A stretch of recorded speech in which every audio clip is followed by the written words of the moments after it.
Nous allons maintenant voir l'entretien de la fibre Enio. Avant toute première utilisation, quand vous allez recevoir votre fibre, il faut absolument la passer en machine à 40 degrés minimum jusqu'à 60 degrés maximum avec de la lessive, mais absolument sans adoucissant, ce qui risquerait de casser votre fibre. Nous n'utilisons absolument pas de détergent sur la fibre, ni d'eau de javel bien évidemment. Et quand la fibre sort de la machine, pour la faire sécher, on la met sur une étente à linge à l'air libre. Surtout pas sur une source de chaleur, pas de sèche-linge, pas de nettoyage à sec et pas de repassage. Si vous avez une petite interrogation, tout est réinscrit sur l'étiquette.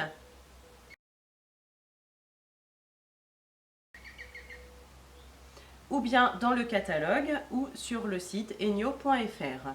Sur cette étiquette, nous allons donc retrouver l'endroit où nous utilisons la fibre, la pièce.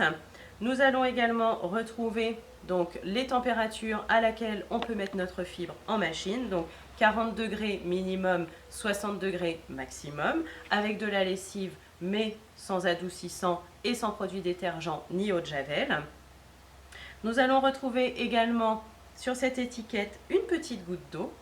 Ici, nous voyons que la goutte d'eau est pleine, ce qui veut dire que nous allons utiliser notre fibre complètement mouillée à l'eau froide pour faire notre nettoyage. Si la goutte d'eau est à moitié, nous allons utiliser notre fibre vaporisée avec le vaporisateur Enio et de l'eau froide. Et si la goutte d'eau est barrée, nous allons utiliser notre fibre à sec, sans eau. Nous avons également une dernière information. Ce petit carré bleu qui est donc une innovation technologique propre à Enio, ce qui va permettre de savoir où en est l'usure de votre fibre, à rappeler que la fibre a une durée de vie de 3 ans.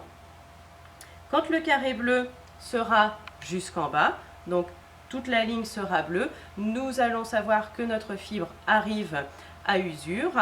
Surtout, quand la fibre arrive à usure, on ne la jette pas. Vous la redonnez à votre Enio-preneur. C'est renvoyé en Autriche, recyclé pour faire donc du rembourrage de siège de voiture ou de l'isolation de toiture.